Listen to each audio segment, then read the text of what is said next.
Bagaimana jika kamu dijanjikan pekerjaan dan kehidupan yang lebih baik di luar negeri? Tapi saat sampai di sana, semua itu hanyalah tipuan agen ilegal.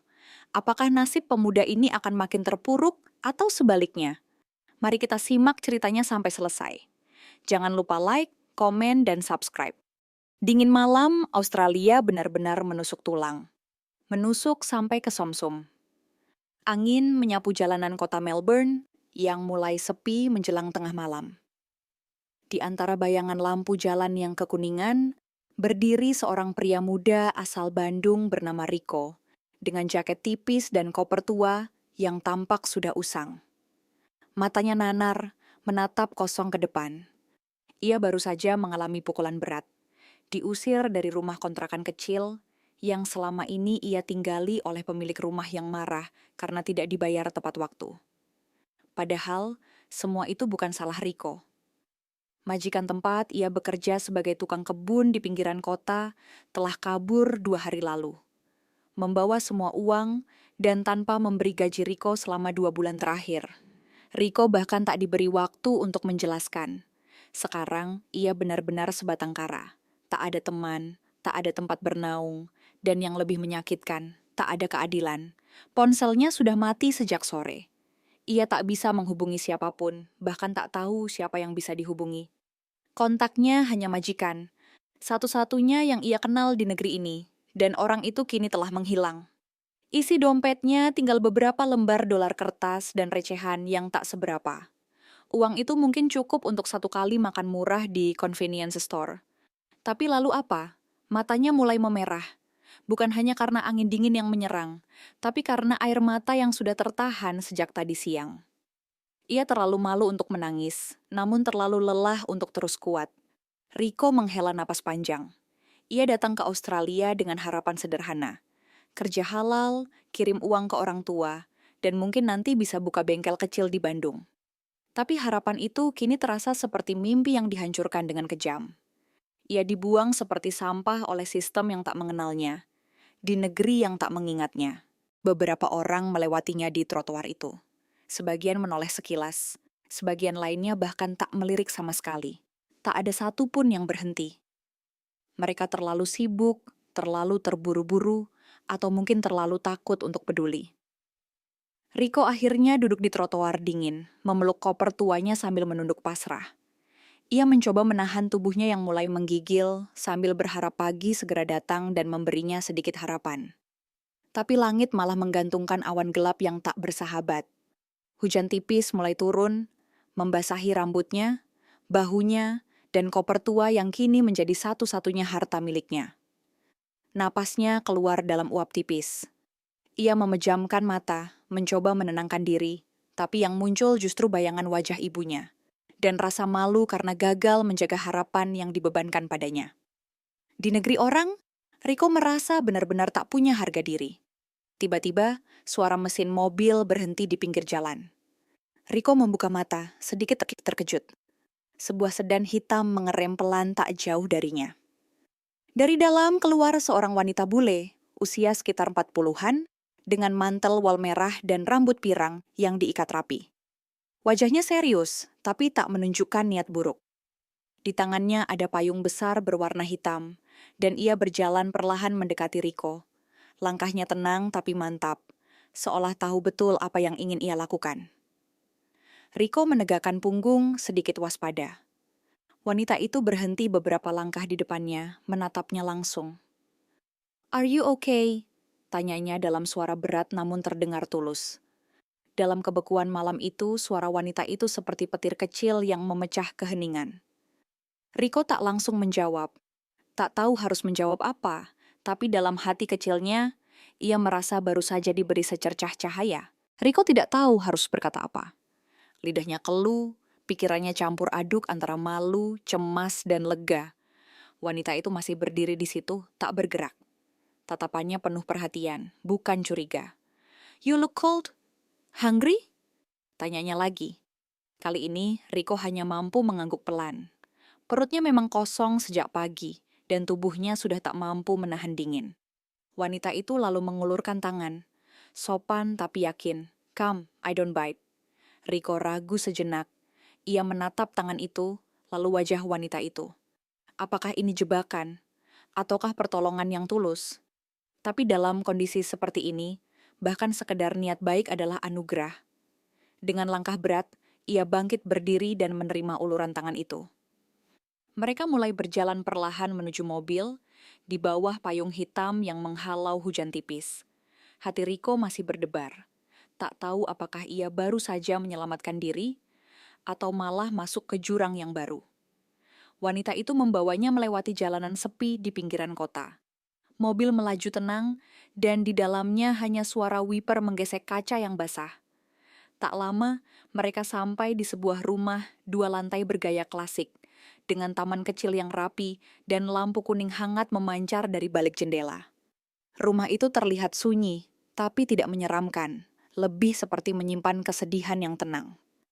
Wanita itu turun lebih dulu, lalu membuka pintu pagar dan menuntun Riko masuk. "My name's Emma," katanya sambil membuka pintu rumah dan meletakkan mantel basahnya. Riko mengikuti perlahan, mencium aroma kayu tua dan teh herbal. Suasana rumah itu tenang, bahkan terlalu tenang. Emma menoleh dan berkata santai, "You can stay here, but I hope you're not a thief." Ujarnya setengah bercanda, tapi tatapannya serius. Riko hanya menunduk, tak tahu harus tertawa atau menjelaskan bahwa mencuri tak pernah ada dalam pikirannya. Riko duduk di sofa, empuk berwarna coklat tua yang sudah sedikit usang tapi masih nyaman. Di hadapannya, Emma menyodorkan secangkir teh panas yang mengepul lembut. Aroma peppermintnya langsung meresap ke hidung, memberi sedikit ketenangan. Riko menerima dengan tangan gemetar. Bukan hanya karena dingin, tapi karena belum sepenuhnya percaya dengan keberuntungannya malam ini. Ia menyesap sedikit, dan kehangatan teh itu mengalir pelan ke tubuhnya yang kelelahan. Namun ketenangan itu tak bertahan lama. Emma duduk di seberangnya dan menatapnya dengan sorot mata yang tajam, tapi tidak menghakimi, lebih seperti mata seorang ibu yang sedang menilai luka anaknya. "Kamu dari Indonesia ya?" tanyanya pelan. Riko terkejut. Ia belum sempat bicara sepatah kata pun sejak masuk rumah.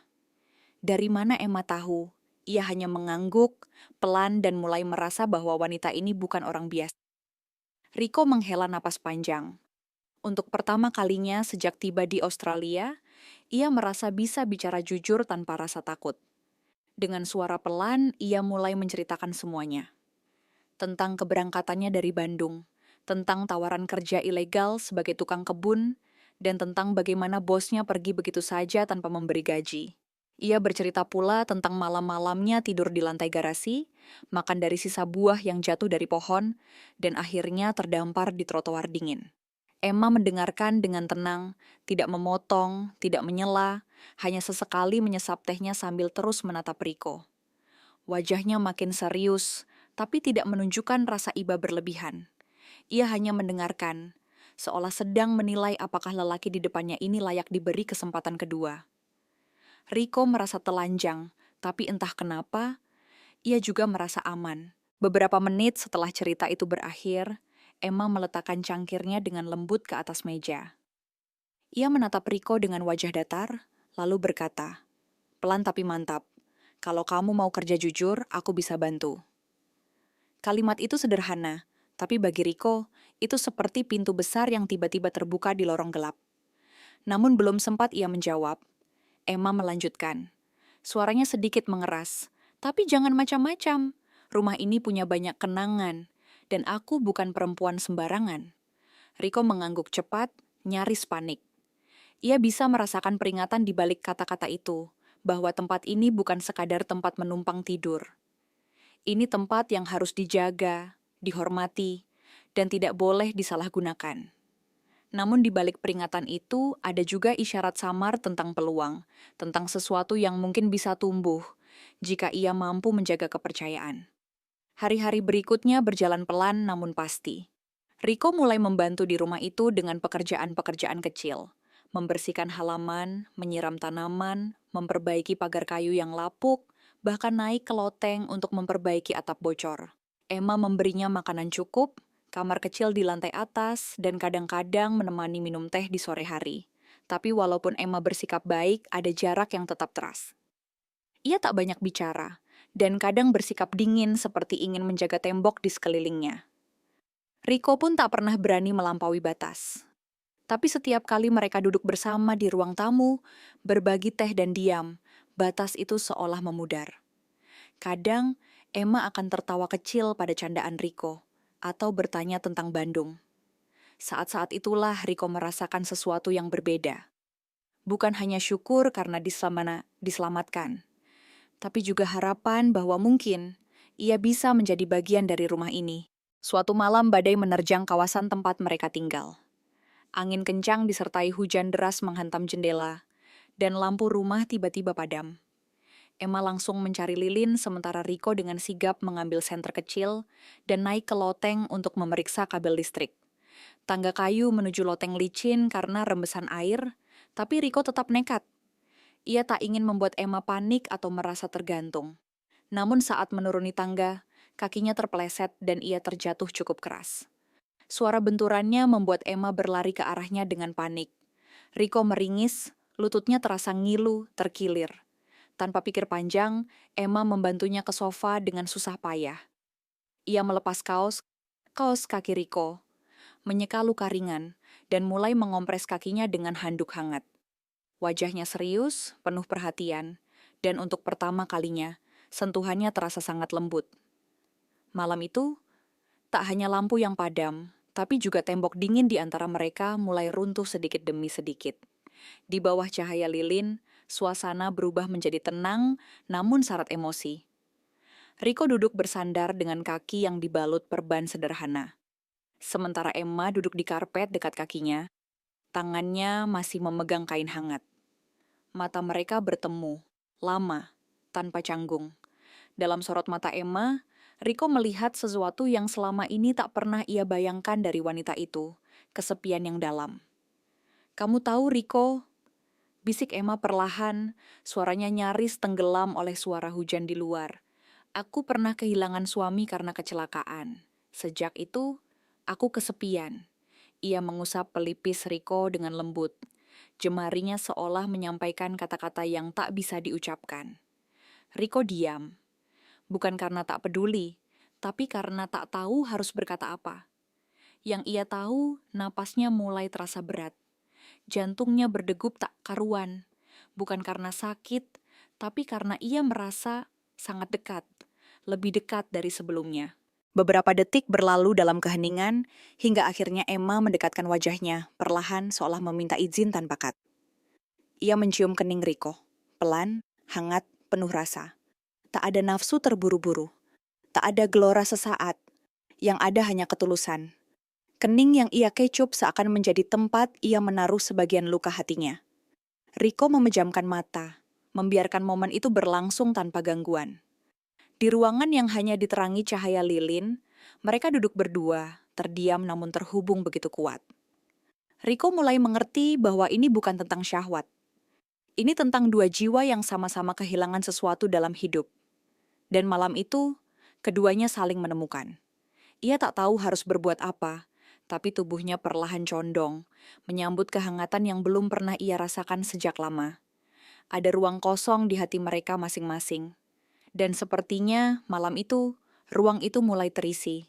Malam itu, mereka tak tidur di kamar masing-masing. Riko tidur di ruang tengah di sofa besar itu, tapi bukan sendiri. Emma duduk di sampingnya cukup lama sebelum akhirnya membaringkan kepala di bahu Riko. Entah kapan tepatnya, tangan mereka saling menggenggam. Tidak erat, tapi cukup kuat untuk menenangkan hati yang genting. Dalam keheningan badai, mereka saling mendekap tanpa perlu penjelasan. Bukan sekadar kehangatan tubuh yang mereka cari malam itu, tapi kehangatan jiwa yang selama ini hilang. Emma tak lagi terlihat seperti wanita bule galak dan mandiri. Ia tampak rapuh, manusiawi, dan butuh seseorang. Riko pun tak lagi merasa sebagai tamu asing. Ia merasa dibutuhkan. Saat mereka akhirnya tertidur, Emma sempat menatap wajah Riko dalam cahaya lilin yang hampir padam. Dengan suara lirih dan mata yang lelah, ia berbisik, "Tetaplah di sini, untuk waktu yang lama." Riko tak menjawab, tapi ia tahu ia tidak aja akan pergi. Pagi harinya, sinar matahari menembus tirai tipis ruang tamu. Suasana rumah terasa berbeda. Ada sesuatu yang mengendap di udara. Campuran antara kenyamanan dan kegugupan. Riko bangun lebih dulu, mencoba membereskan selimut dan duduk dengan lutut yang masih nyeri. Tak lama, Emma muncul dari dapur sambil membawa 2 cangkir kopi. Senyumnya tipis tapi tulus. Ia tak mengucap satu pun kata tentang semalam, seolah semua sudah cukup dipahami tanpa perlu dibahas. Setelah beberapa tegukan kopi, Emma meletakkan cangkirnya dan berkata pelan, "Aku punya teman di Departemen Imigrasi. Dia bisa bantu urus dokumen kamu supaya legal." Riko memandangnya tak percaya. Itu adalah mimpi yang selama ini ia pikir tak mungkin. "Kita coba ya," lanjut Emma, tenang. Riko hanya bisa mengangguk pelan. Di balik kata-kata Emma, ada janji diam-diam bahwa ia bukan lagi sekadar penumpang sementara. Ia diberi tempat dan mungkin diberi masa depan. Hari-hari berlalu dan hubungan antara Riko dan Emma semakin dalam. Bukan lagi sekadar penolong dan orang yang ditolong. Emma mulai membuka lebih banyak sisi dirinya.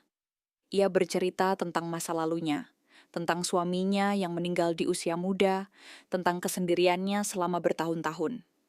Ia pun mulai mengajak Riko ke acara komunitas lingkungan tempat ia aktif. Di sana, Emma memperkenalkannya kepada orang-orang sebagai teman dekat dari Indonesia. Mula-mula Riko canggung, terutama karena kendala bahasa, tapi Emma terus menyemangatinya.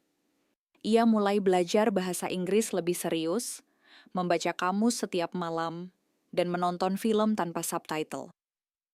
Tak hanya itu, Emma mendaftarkannya ke kursus pertukangan di pusat pelatihan lokal.